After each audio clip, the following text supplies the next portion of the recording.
Silver prices have rallied by 21% year over year to $25.70 an ounce on a confluence of supportive fundamentals.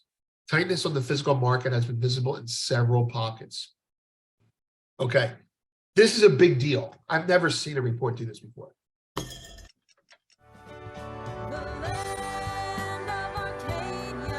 Good afternoon. Well, it'll be good afternoon for you guys. Right now, it's good morning for me. It's Wednesday morning, 8:55, and you'll be looking at the markets in a second.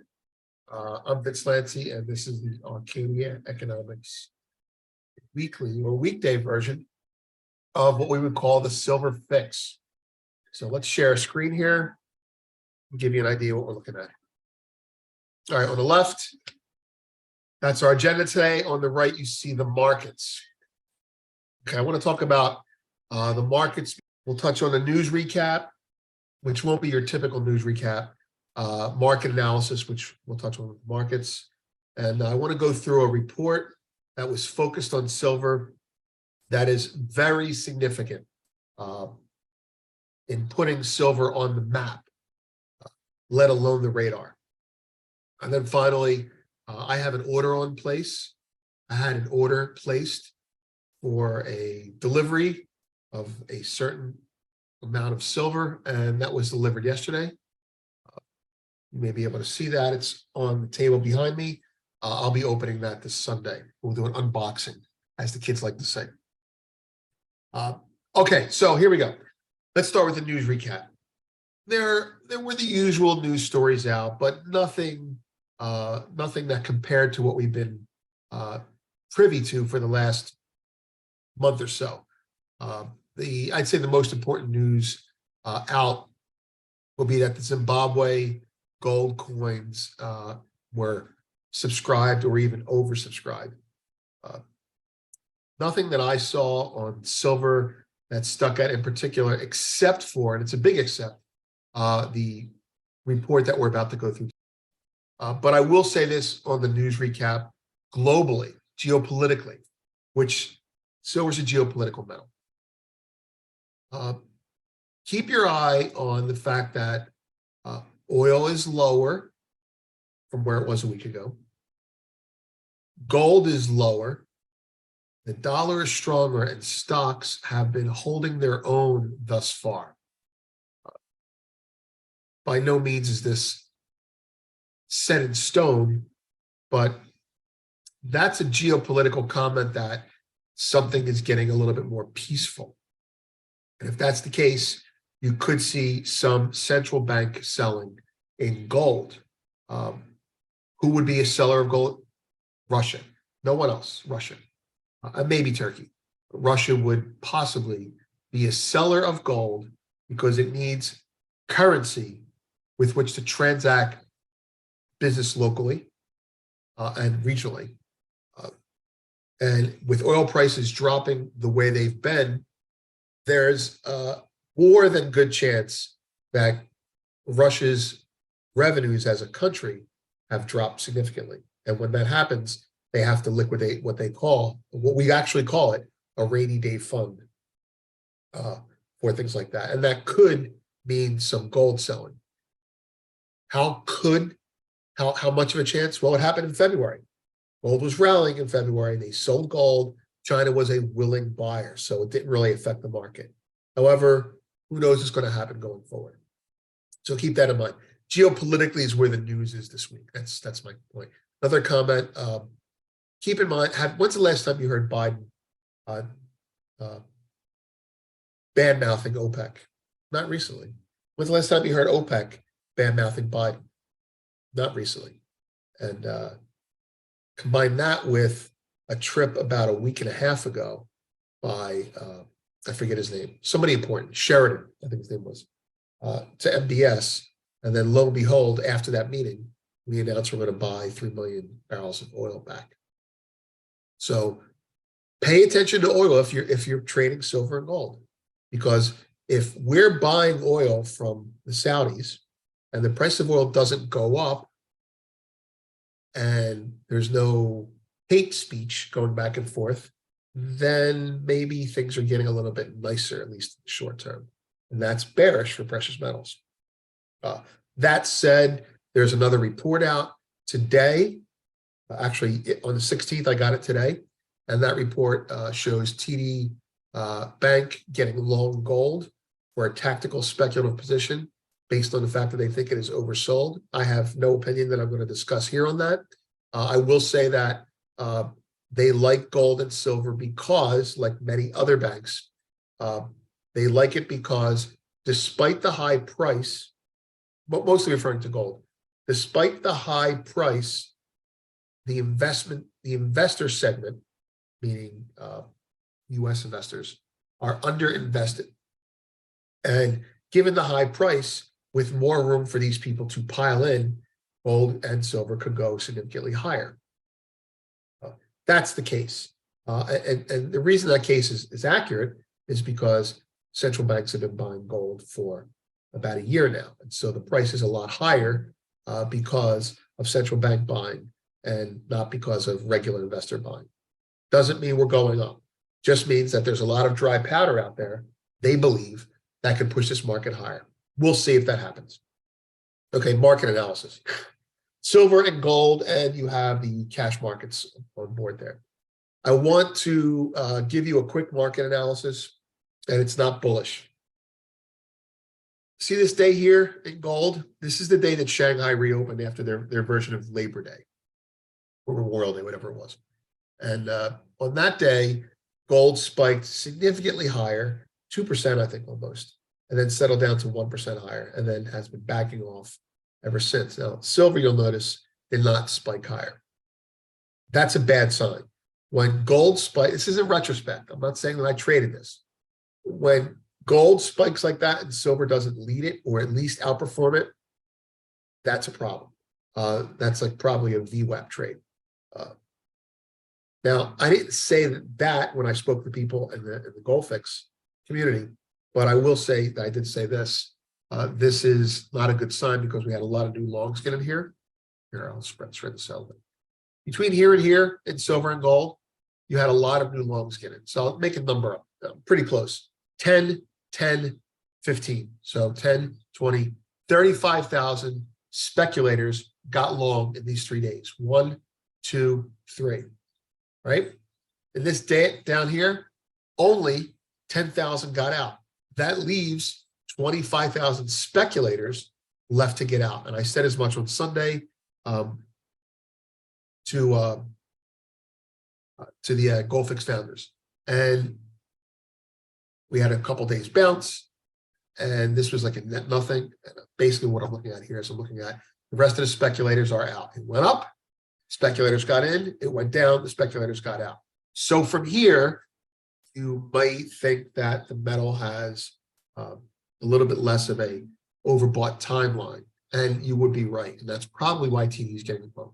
Anyway, let's move on to the report, which is more interesting than anything else this week.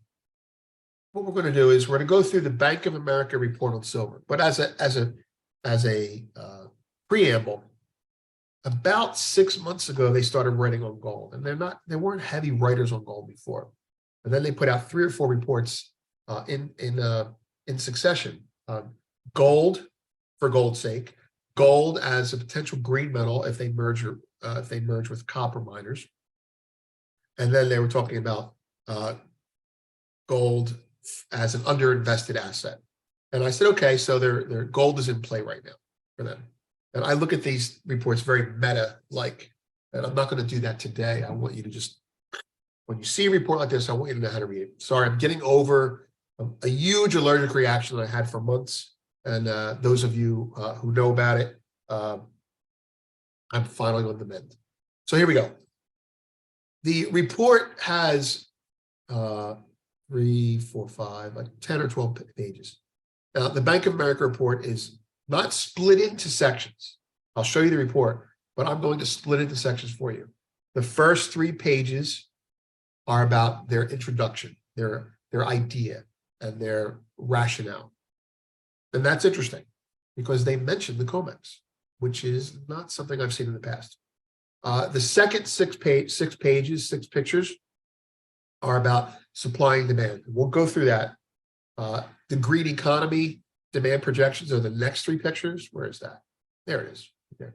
And then investor demand is subdued this far. This is the thing that everyone else is saying. And then finally, commodity price projections, which we'll take a look at, but we're not that interested in them right now. So why don't we get started with that? All right. To start, let's read the first page. Silver prices have rallied by 21% year over year to $25.70 an ounce on a confluence of supportive fundamentals. Tightness on the physical market has been visible in several pockets. Okay, this is a big deal. I've never seen a report do this before. For instance, silver stored at the CME, COMEX, warehouses, and the LBMA vaults has fallen steadily. Shocking that they would even say that. Similarly, while U.S. coin sales are not very high, coin premia are trading about $1 above the level seen in the past decade. Now, I don't know where they're getting their data, and I don't think their data is wrong. But I do think it's a very regional business. So if you're a Twitter person, premium might be higher here and lower somewhere else, but the data has to be skewed in that area. All right. What has driven this? Most noteworthy, perhaps, mine supply is around 10% below the record highs in the past decade. All right, ready? No, that's not the most noteworthy thing. Most noteworthy thing is what the hell's going on with banks, what the hell's going on with inflation, and what the hell's going on with our economy in general. So we know about the supply shortage. While demand from traditional sectors has been stable, offtake from green technologies will likely increase going forward. All right, so the whole thing here is there's a tightness of physical. One. Two, green technologies are going to, you've heard this before, right? Green technologies are going to take more silver off the market. Traditional sectors, which we're going to get into because they're important, have been stable. Stable, but I'm going to show you that stable, but volatile. So stable in total, volatile segment to segment, right? So demand from green technologies to increase. Throw some numbers at you there. Investors on the sideline, but could add to the upside. This is the reason that everyone is bullish at the bank level now. Investors were often the marginal price drivers, but confidence in the white metal had taken a hit in recent years when bullish pitches around promising applications like silver usage and bandages never really materialized. I remember that. That said, production cuts, along with increased demand from EVs and solar panels, have rebalanced the silver market, and prices are now finding support, even without much non-commercial demand. At that point, assets under management and physically backed ETFs have been declining since 3Q22, even as silver prices rallied. Why? I'm going to answer that for you right now. Why? Because the West is selling, the East is buying. Every time there's a dip, it's the West, the East buying from the West. And U.S. investors, boomers, are de-investing in gold and silver. Net, not for our community, but we are the exception. We're the ones buying from the retiring boomers, right? And we have more in common with the East in terms of our purchasing demographic than they do. Yet with fundamental strengthening, there is scope for increased investor buying, right? So what this whole paragraph is saying is the market has been strong despite the lack of domestic Western ETF investor demand. And that's not why you buy your silver. But know that that's why it is going up or not going up on a day-to-day basis, so you don't have to worry about it. So let's put this in perspective.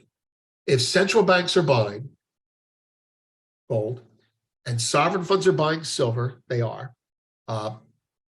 then what you're looking at is a situation that the market gets higher as a baseline.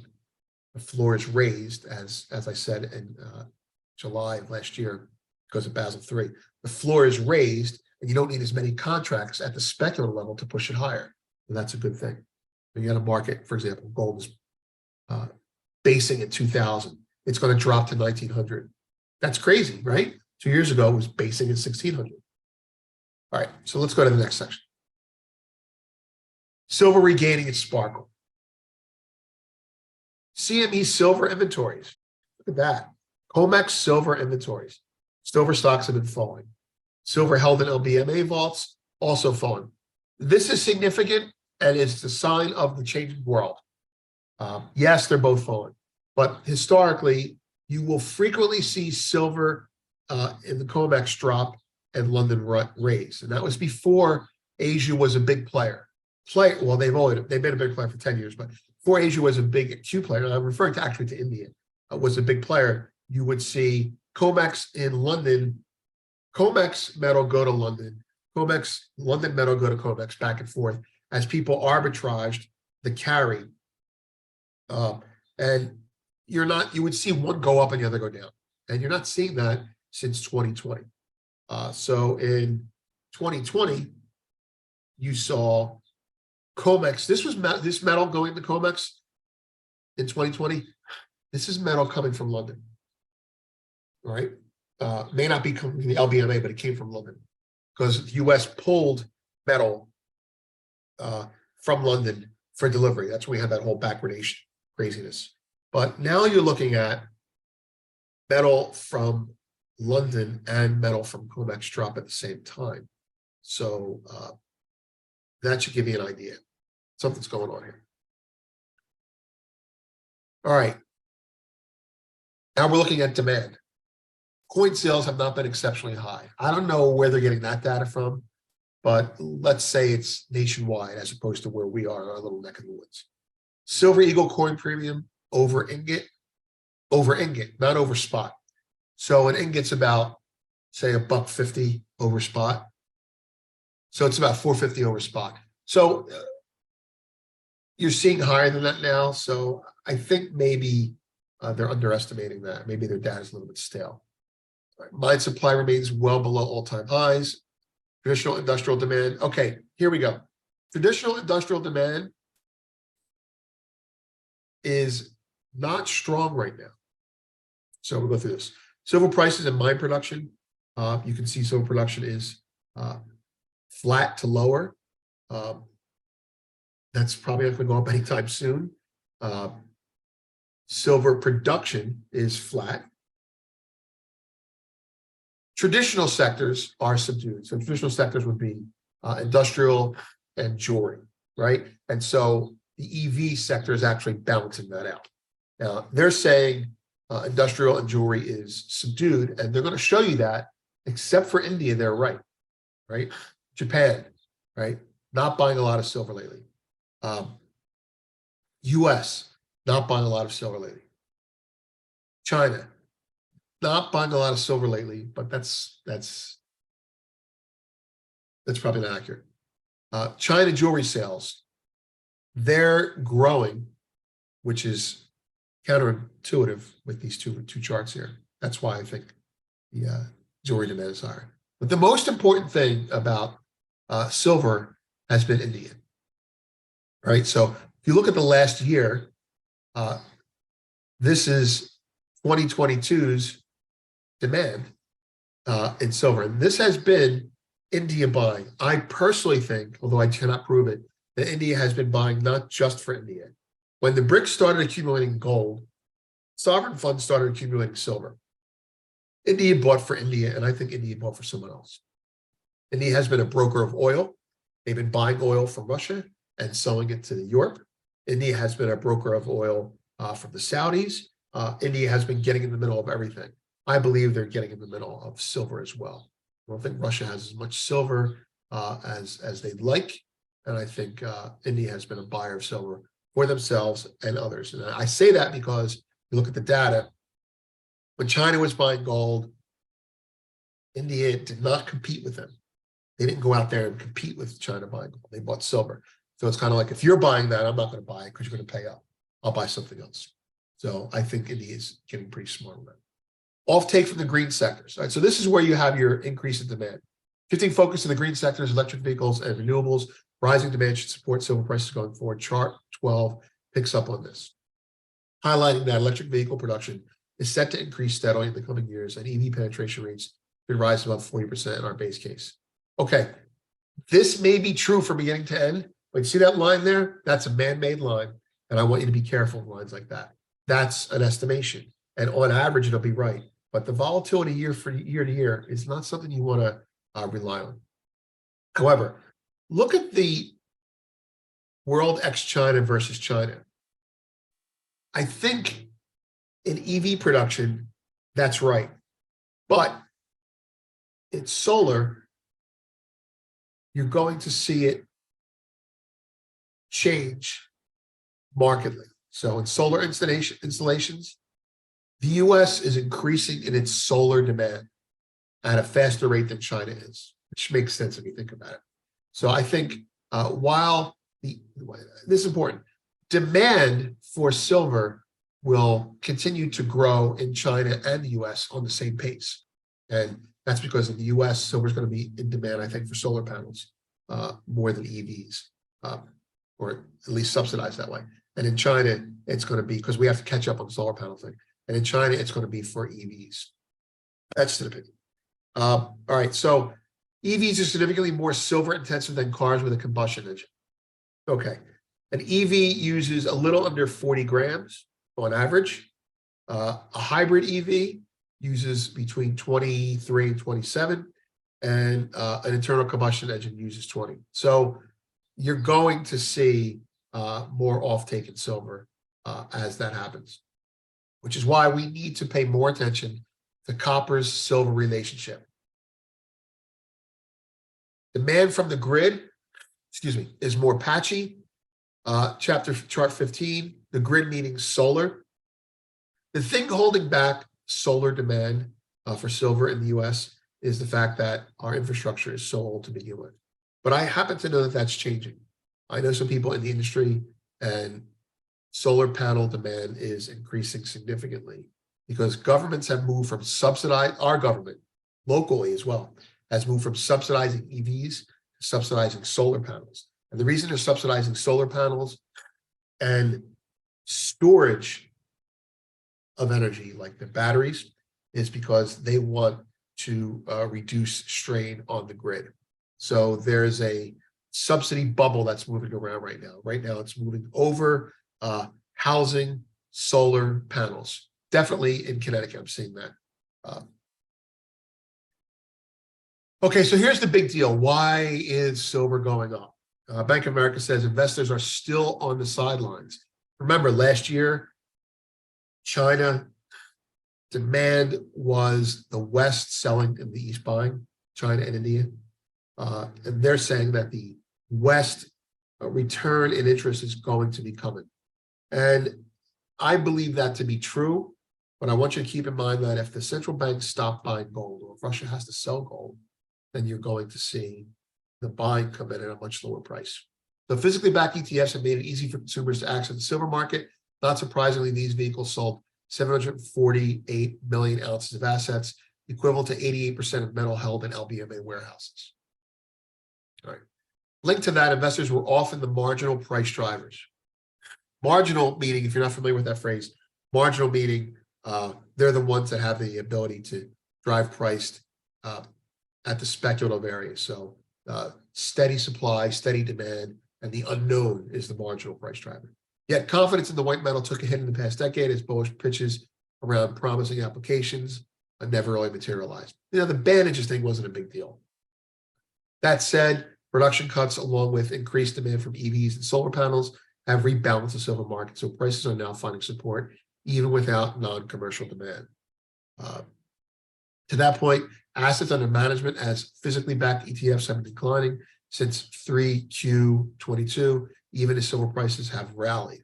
So the West is selling, the East is buying. Yet with fundamental strengthening, there is scope for increased investor buying, which may then provide additional momentum in silver prices. All right. And I'll read that to you in a second. There's one other thing. I see 3 banks telling us to buy silver and buy gold right now. Where were they when silver and gold was trading 1,600, 1,700? Where were they when silver was trading 18 now? So you have to ask yourself why they're recommending now. And they could be right. But I want you to keep in mind that the Fed has been tightening rates for a long time. One of the reasons the East has been buying while the West has been selling is the West has been raising rates, right? Remember that whole collapse we had from April of last year? That was when the Fed started raising rates. So is the Fed going to stop raising rates? Probably. Are they going to ease anytime soon? Probably not. They've weathered enough bad things. Anyway, keep that in mind, okay? So one of the reasons the West is not buying is because the Fed has been raising rates. So I wouldn't expect the West to come back in buying as quickly as some of these banks do until the Fed looks like they're going to ease. And that's not happening yet. Let's look at their price calls. Silver, their 2023 estimate is 24.55. Their 2024 estimate is 25.75. The silver market has balanced on production. By the way, when you read the words on has rebalanced, that's really good for these guys. Has rebalanced on production discipline and demand from new applications, including solar panels. As more spending on solar panels come through, silver could rally. Undervalued because of investors returning to the market. China's imports to rise. ETF liquidation is a problem, and more supply is an unknown. Gold, 2009, 2061. We're looking at an orderly rally and everything, guys. One thing I'll say about Bank of America that we should all keep in mind, they have a massive short position in silver futures. Now, I don't have it handy here now. They may have changed it recently. For Bank of America to make a bullish report after a massive short position tells you something. Now, what it tells you is that short position is probably not a short naked position. Probably futures hedging physical for someone, kind of like JP Morgan does. Anyway, so Sunday we'll be opening a box. It'll be an ingot or a brick, as I like to call it. And I have a couple other things that are getting delivered that I will share with you all. Let's take a look back at the markets. Okay. You got to like copper being like this, because if it wasn't, silver would be negative. See, gold's down $4. Silver's up 8 cents. Copper's turn to hold silver up. During the Goldilocks era for silver, it'll be gold rallies dragging silver higher, copper rallies dragging silver up, and then silver rallying dragging everything higher. That's what's going to happen, guys. Have a great day, and thank you. Well, thank you, Vince, for this week's report. Certainly interesting to see another bank coming out and talking about the factors in silver that were pretty much in line with a lot of the things that we've been saying on the show over the past year, and noting the falling inventories as well as the green demand, the market deficits, and a lot of the other factors that do leave silver in position to see a good market in the years going forward. So we'll keep an eye on what comes out. And I know Vince was moved to Wednesday this week. That was just for this week. And we'll be looking forward to seeing him back on Monday. Before we wrap up, just would like to thank First Majestic Silver for bringing us today's video. And First Majestic Silver, they did have their earnings out a couple of weeks ago. And one note just to pass along is this one here, where obviously First Majestic has struggled a bit with Jarrett Canyon in the past couple of quarters, which led to a suspension of that mine. Although you see in the past quarter, consolidated cash costs of $15.16 per silver equivalent ounce and all-in sustaining of $20.90 per silver equivalent ounce. Although excluding Jarrett Canyon, cash costs for the Mexican operations go down to $11.85 and all-in sustaining at $15.38. So certainly at a much lower cost of production, and especially if the silver price does stay even anywhere around that range, should be good news for First Majestic in the quarters going forward. So just something to be aware of, and wanted to pass along. And again, thank you to First Majestic for bringing us today's show. Thank you to Vince for sharing everything that he shared. And thank you at home for watching and joining us here today. Sure appreciate you being a part of what we're doing. And we will look forward to seeing you again tomorrow.